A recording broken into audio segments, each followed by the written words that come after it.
네, 숫자 1이라는 숫자의 서수, 순서를 나타내는 서수는 첫 번째라는 말입니다. 지금 우리는 올해 2014년의 첫 번째 달을 보내고 있습니다. 그리고 이 첫 번째라는 말에 우리는 많은 의미를 부여합니다. 첫째, 첫 만남, 첫 번째 직장, 그리고 첫 번째 대학 또는 첫사랑, 첫 결혼. 이건 아니죠? 네.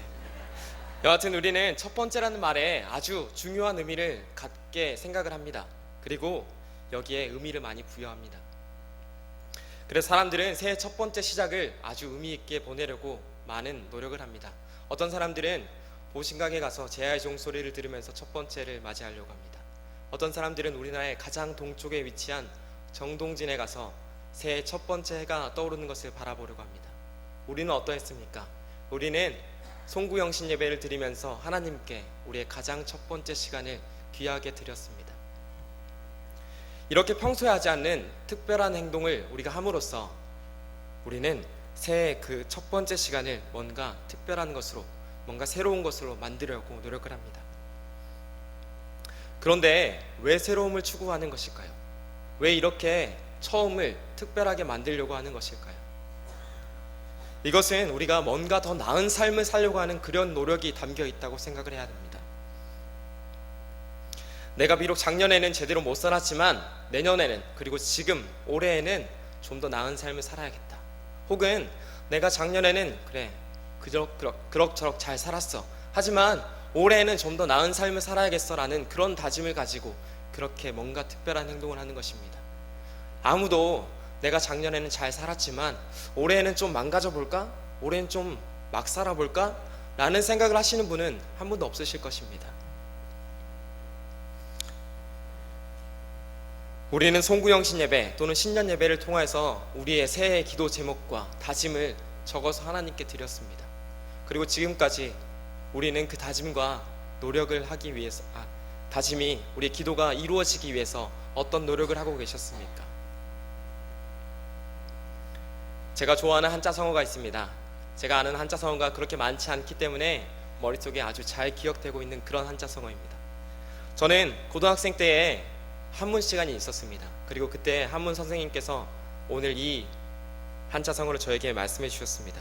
이 단어는 매일매일 새롭게라는 뜻을 가지고 있는 일신, 우일신이라는 단어입니다. 이 일신, 우일신이라는 단어에는 한 가지 이야기가 담겨져 있습니다. 이 이야기를 잠깐 들려드리겠습니다. 중국 시대에 은나라에 탕왕이라는 왕이 있었습니다. 이 왕은 매일 아침마다 자신이 세수를 하는 그 세면대, 이것이 돌로 만들어져 있었는데 여기에 이렇게 글귀를 적어 놓았다고 합니다. 구일신, 일일신, 우일신. 이 뜻은 이렇습니다. 진실로 새롭게 되어지기 위해서는 매일매일 새로워져야 하고 또 다시 새로워져야 한다. 이것은 단순히 새로움을 추구하자는 것이 아닙니다. 이것은 지식이나 덕성이 더 나아지자라는 것을 말하고 있습니다. 그리고 그렇게 되어지기 위해서 우리가 매일매일 노력을 해야 한다는 것을 말하고 있습니다. 우리의 믿음 생활도 그렇게 해야 된다고 생각을 합니다. 이것은 제가 말씀드리고자 하는 바는 우리의 겉모습이 바뀌어야 한다는 것을 말씀드리는 것이 아닙니다. 우리가 이미 예수님의 보혈의 은혜로 인해서 우리가 구원을 받았는데 그 구원을 다시 얻어야 한다는 것을 말씀드리는 것은 아닙니다. 단지 우리의 믿음의 생활이, 우리 마음의 태도가, 하나님을 바라보는 그 신앙의 생활이 좀 더 새로워져야 한다는 것을 말씀드리는 것입니다. 우리 모든 곤지암교회 성도 여러분들이 2014년에는 하나님 앞에서, 예수님 앞에서 매일매일 새로워지는 그런 믿음의 생활을 하시기를 간절히 기도합니다. 우리 함께 옆에 계신 분께 이렇게 인사해 볼까요? 새해에는 주님 앞에서 새로워집시다.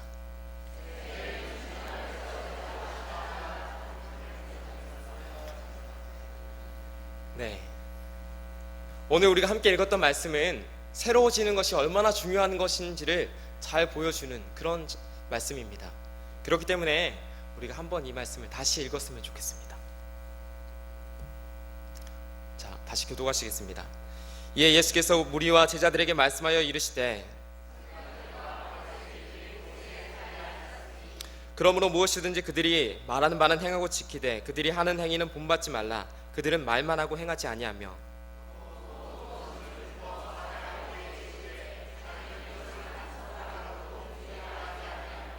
그들의 모든 행위를 사람에게 보이고자 하나니 곧 그 경문띠를 넓게 하며 옷수를 길게 하고 시장에서 문안받는 것과 사람에게 랍비라 칭함을 받는 것을 좋아하느니라.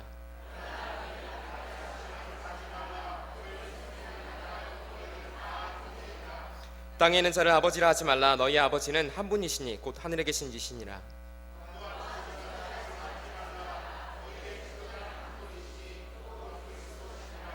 너희 중에 큰 자는 너희를 섬기는 자가 되어야 하리라.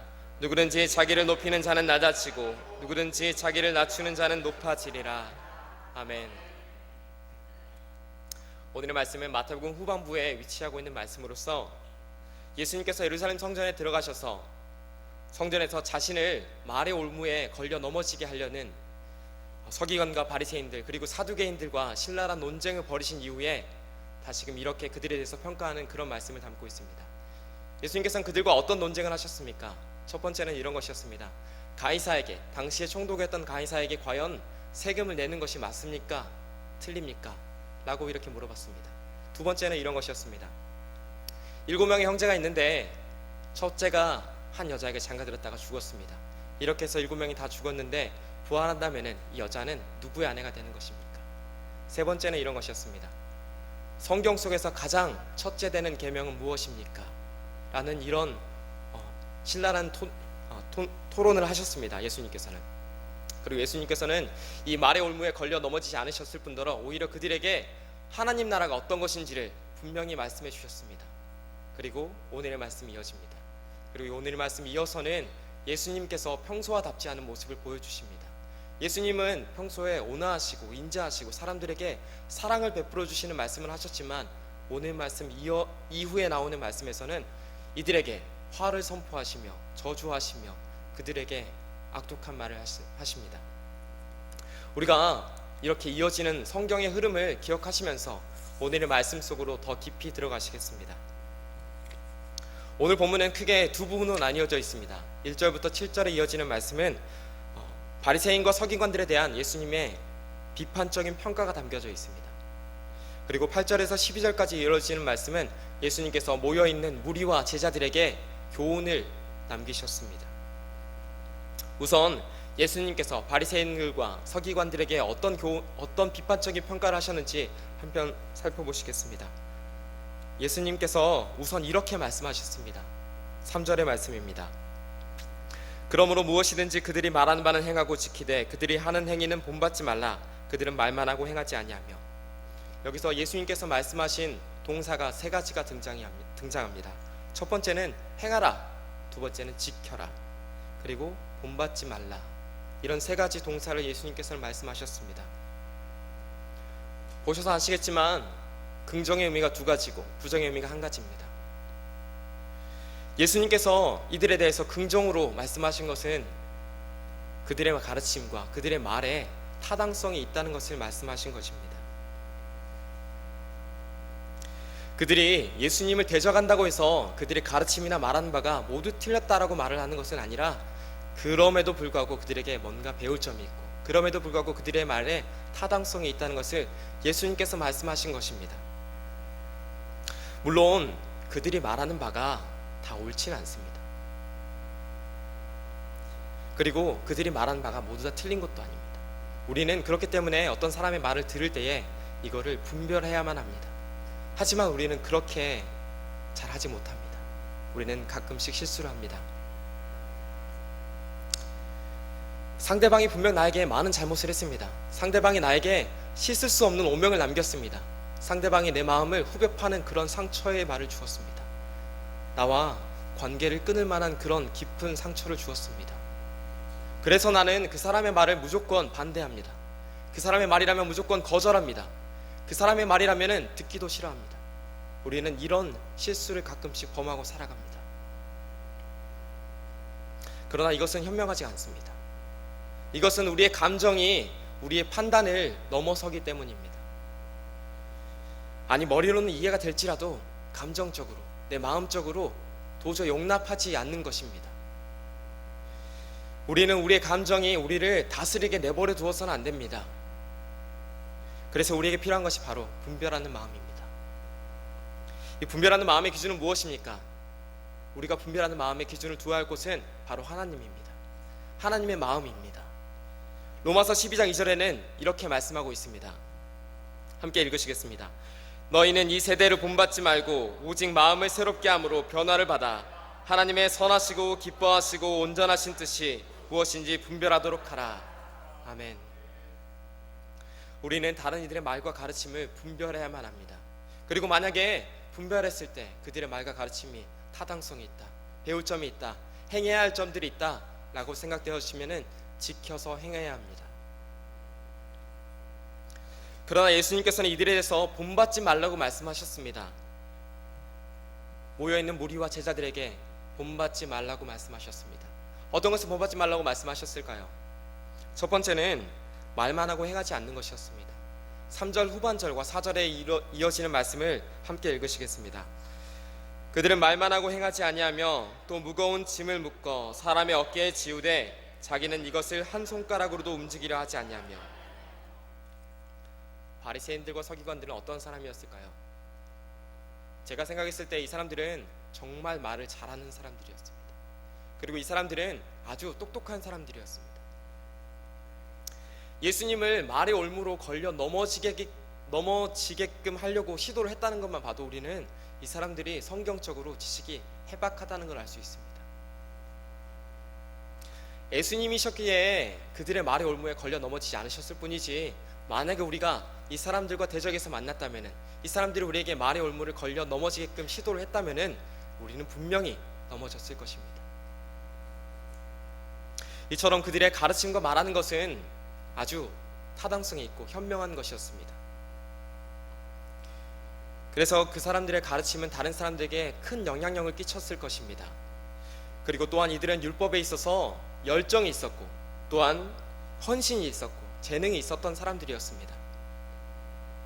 그래서 많은 사람들이 그들의 권위를 인정할 수밖에 없었을 것입니다.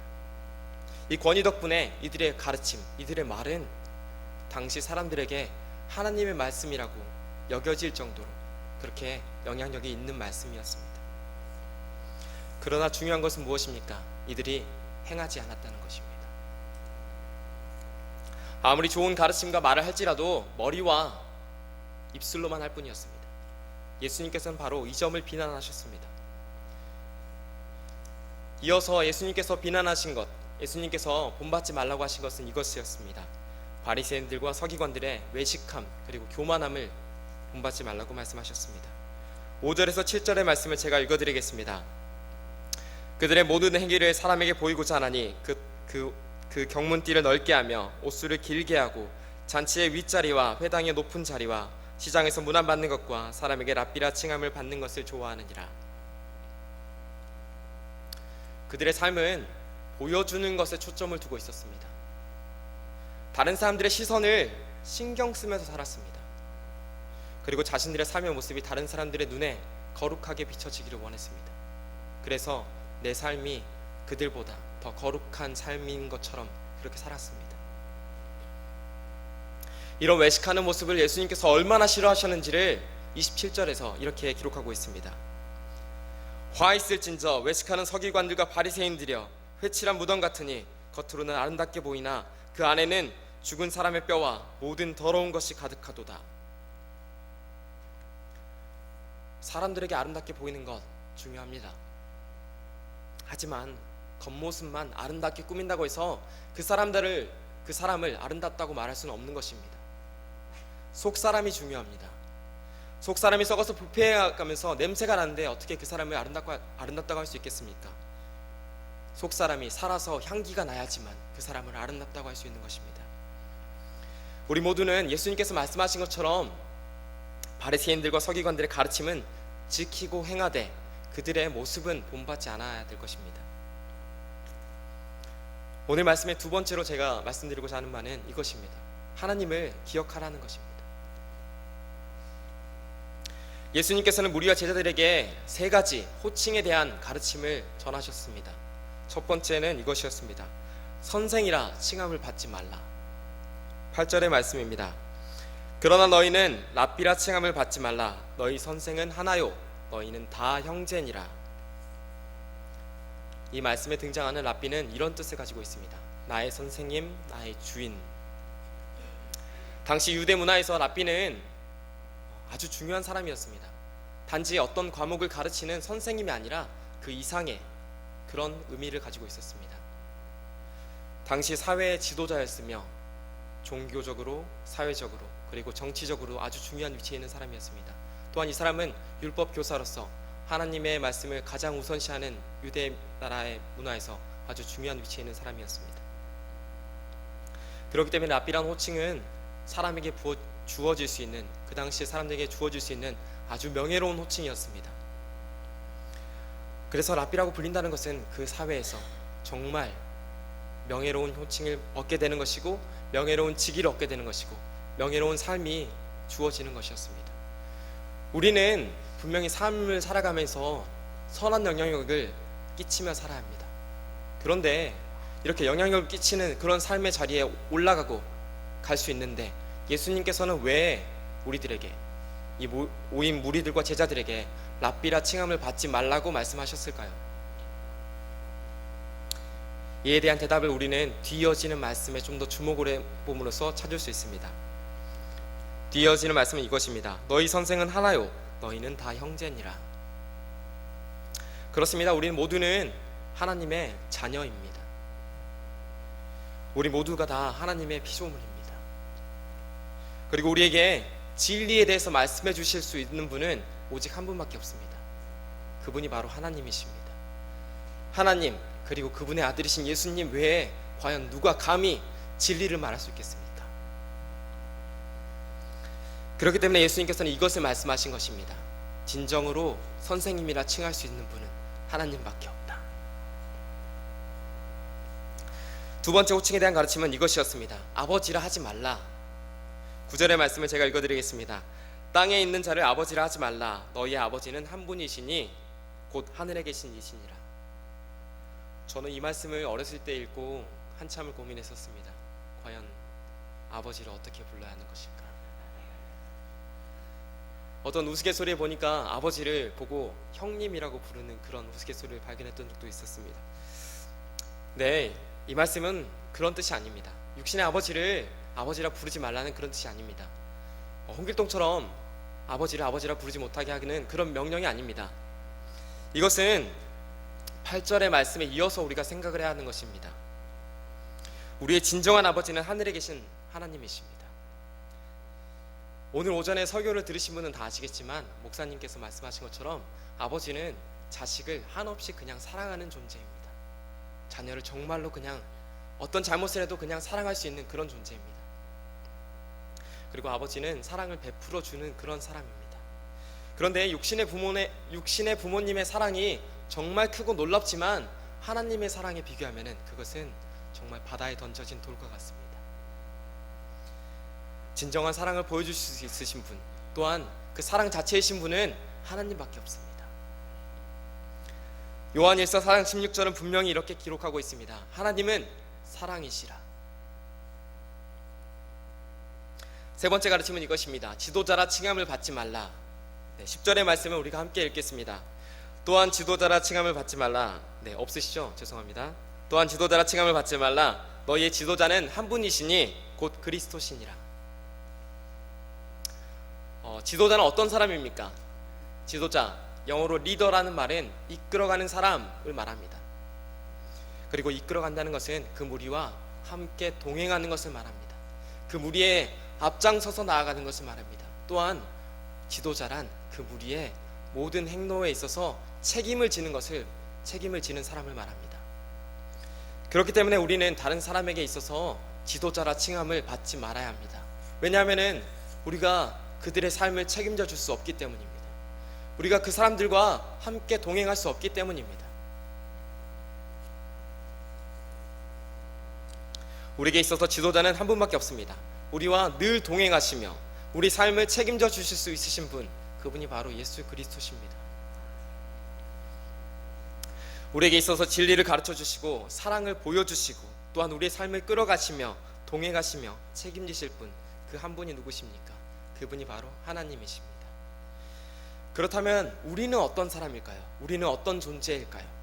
우리는 하나님의 가르침에 순종해야 하는 제자입니다. 하나님의 사랑을 받는 자녀입니다. 그리고 아버지신 하나님을 닮아가야 할 그런 자녀입니다. 또한 우리는 하나님께서 끌어가시는 무리의 일원입니다. 더불어서 우리는 형제입니다. 우리는 피로 맺어진 가족의 형제입니다. 가족은 어떠해야 합니까? 11절과 12절에서 이렇게 말씀하고 있습니다. 함께 읽으시겠습니다. 너희 중에 큰 자는 너희를 섬기는 자가 되어야 하리라. 누구든지 자기를 높이는 자는 낮아지고 누구든지 자기를 낮추는 자는 높아지리라. 형이 동생 위에서 군림하려고 해서는 안 됩니다.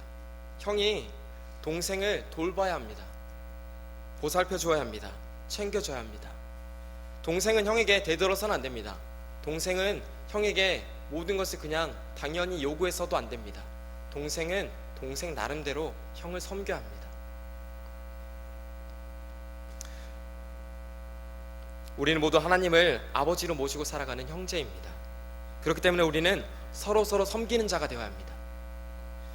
나를 낮추어서 나보다 어린 동생을 돌봐야 하며 나보다 위에 있는 자를 섬기며 그렇게 돌봐야 합니다. 이런 것을 우리 아버지가 되신 하나님께서 기뻐하실 것입니다. 세 번째는 이것입니다. 새로워져라는 것입니다.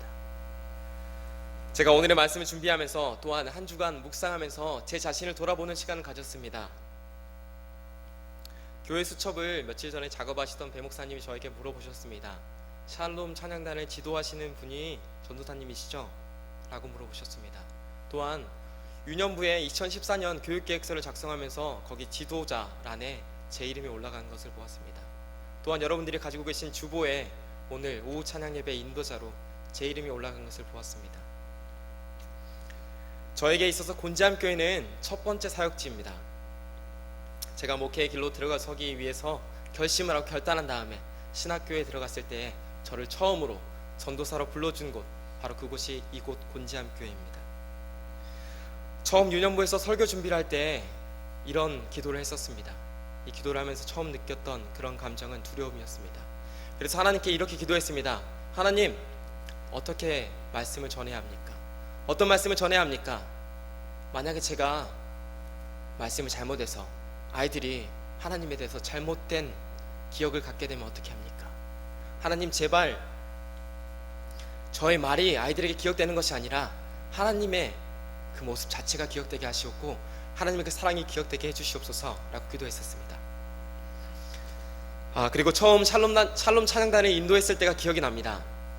그때 정말 손이 떨릴 정도로 그렇게 떨면서 여러분 앞에 섰던 것을 기억합니다. 그래서 지금 1년이 넘는 시간 동안 제가 샬롬 찬양단을 잘 인도할 수 있었던 것은 생각해보면 은혜가 아니라면은 설명할 수 없는 그런 것이었습니다. 그리고 제가 지금 이 자리에서 여러분들에게 설교를 하고 있습니다. 1년 반이 지난 저의 모습이 지금 이 자리에 있는 것입니다. 그런데 그 1년 반의 시간 동안 저에게 많은 변화가 있었습니다. 전도사라고 불리우는 것이 어느새 당연하게 되어졌습니다. 그리고 선생님들과 만날 때 대접을 받는 것이 저에게 당연시 느껴졌습니다. 성도님들이 저에게 인사하는 것이 너무나 당연하게 느껴졌습니다. 그리고 좀 더 나은 평가, 좀 더 나은 칭찬을 듣기 위해서 애쓰고 노력하는 저의 모습을 보게 되었습니다. 그런 제 모습이 오늘의 말씀을 묵상하면서 비춰졌습니다. 제 모습이 바로 서기관과 바리새인들의 모습이었습니다. 서기관과 바리새인들의 모습이 처음부터 외식하는 모습, 처음부터 교만한 모습, 처음부터 말과 행동이 다른 그런 모습은 아니었을 것입니다. 이들도 하나님의 율법에 대한 거룩한 그런 열정과 열망으로 시작했을 것입니다. 그리고 그 말씀대로 살아가고자 하는 그런 열망으로 시작했을 것입니다. 그런데 어느새 시간이 지나고 많은 사람들이 그 삶을 칭찬하면서 그 사람들의 처음에 가졌던 순수한 열망은 사라지고 자신의 욕심과 자신의 바라는 바가 이렇게 하나님의 모습을 대신하게 되었습니다. 2절의 말씀에 이렇게 기록되어져 있습니다. 서기관과 바리새인들이 모세의 자리에 앉았으니, 모세의 자리는 어떤 곳입니까? 이스라엘 사람들에게 모세는 어떤 사람이었습니까? 모세는 이스라엘의 지도자였습니다. 모세는 하나님 말씀을 전하는 교사였습니다. 하나님께서 이스라엘 민족을 심판하라 하실 때조차 모세는 앞장서서 나의 이름을 생명책에서 지워버리신진정 이 사람들을, 이 백성들을 구원하시옵소서라고 하나님께 호소했던 아버지와 같은 모습이었습니다. 그리고 모세의 자리는 이런 모습과 함께 이스라엘 사람들을 잘잘못을 따지고 그들을 정죄하고 어떤 사람은 벌을 주기도 하는 이런 재판관의 자리였습니다. 이 자리에 서기관과 바리새인들이 앉아 있는 것입니다. 왜 그들의 모습이 이렇게 변화했을까요? 왜 그들의 모습이 회출한 무덤과 같이 되어졌고 왜 그들이 다른 사람들을 보고 정죄하고 판단하는 그런 모습으로 바뀌었을까요? 고린도후서 4장 16절에 이렇게 말씀하고 있습니다. 함께 읽으시겠습니다. 그러므로 우리가 낙심하지 않으니 우리의 겉사람은 낡아지나 우리의 속사람은 날로 새로워지도다. 아멘. 네, 이 말씀이 그 이유를 역설적으로 잘 설명하고 있습니다. 서기관과 바리새인들은 속사람이 날로 새로워져야 함에도 불구하고 속사람이 아니라 겉사람이 새로워졌기 때문입니다. 겉으로 드러나는 사람, 겉으로 드러나는 삶의 모습, 겉으로 드러나는 그 삶의 욕심들이 속사람을 대신해서 새로워졌기 때문입니다. 그렇다면 우리가 서기관과 바리새인들의 모습을 닮아가지 않기 위해서는 어떻게 해야 합니까? 당연합니다. 속사람을 새롭게 해야 하는 것입니다. 낡아져가야 할 겉모습에 집중할 것이 아니라 속사람에 집중해야 합니다. 그리고 속사람을 날로 새롭게 만들어야만 합니다. 그리고 이것은 우리의 능력으로 되지 않는다는 것을 인정하고 고백해야 합니다. 우리의 선생이 되시며 아버지가 되시고 지도자가 되시는 하나님께 내 자신을, 나의 속사람을 맡겨드려야만 이것이 비로소 가능하게 되는 것입니다. 말씀을 맺으려고 합니다. 우리는 요즘 길을 찾아갈 때 내비게이션을 활용합니다. 내비게이션에 목적지만 입력하면은 우리는 그곳에 그 경로를 인도하는 것에 따라서 잘 도착할 수가 있습니다. 그런데 이 길을 내비게이션을 따라가다가도 우리는 가끔씩 잘못된 길로 빠질 때가 있습니다. 그러면은 내비게이션은 꼭 이렇게 말을 합니다. 경로를 이탈하였습니다. 경로를 재탐색합니다. 라고 말을 합니다. 우리의 신앙의 삶도 마찬가지입니다. 우리가 하나님이 원하시는 삶을 살아가고 노력하지만, 그렇게 살아가려고 애쓰지만 우리는 가끔씩 우리의 신앙의 경로, 하나님께서 원하시는 그 경로에서 벗어날 때가 있습니다. 그럴 때마다 우리는 경로를 재탐색해야 합니다. 이 경로를 재탐색하는 것은 우리의 능력으로 되지 않습니다. 내비게이션이 경로를 재탐색할 수 있는 이유는 무엇입니까? 내비게이션이 목적지에 이르는 모든 경로를 다 알고 있기 때문에 가능한 것입니다. 그렇다면 우리의 삶의 여정과 삶의 경로를 다 알고 계시며 그것을 우리에게 말씀해 주실 수 있으신 분은 누구십니까? 그분은 예수님밖에 없습니다. 하나님밖에 없습니다. 그분께 바로 우리의 삶을 맡겨드려야지 우리가 바른 길로 잘 갈 수 있는 것입니다. 우리의 생각대로 내비게이션을 무시하고 다른 길로 접어들면 내비게이션이 자동으로 길을 재탐색합니다. 그리고 계속 경고음을 알려줍니다. 이런 것처럼 하나님께서는 우리가 죄인된 모습 때문에 어쩔 수 없이 경로에서 벗어날 때마다 말씀을 통하여서, 기도를 통하여서, 또는 다른 성도님들을 통하여서 우리들에게 경로가 이탈되었다고, 다시 재탐색해야 된다라고 경고를 합니다. 우리는 이 말씀에 귀 기울여야만 합니다. 내비게이션은 실수할 수 있습니다. 내비게이션은 터널을 지날 때나 또는 어떤 장애물이나 기계적인 오류에 있어서 실수할 수 있습니다. 하지만 우리의 인도자가 되시는, 우리의 지도자가 되시는 하나님께서는 실수가 없으신 분입니다. 그렇기 때문에 그분께 우리가 우리의 삶을 내어드려야만 하는 것입니다. 우리의 선생이시며 아버지가 되시며 지도자가 되시는 하나님을 바라봐야만 합니다. 그렇게 될 때 우리의 삶은 매일매일 새롭고 또다시 새로울 수 있는 그런 삶을 살아가게 됩니다. 올 한 해가 하나님 나라에 이르기까지의 우리의 모든 삶의 여정이 날마다 새로워지시기를 간절히 기도합니다.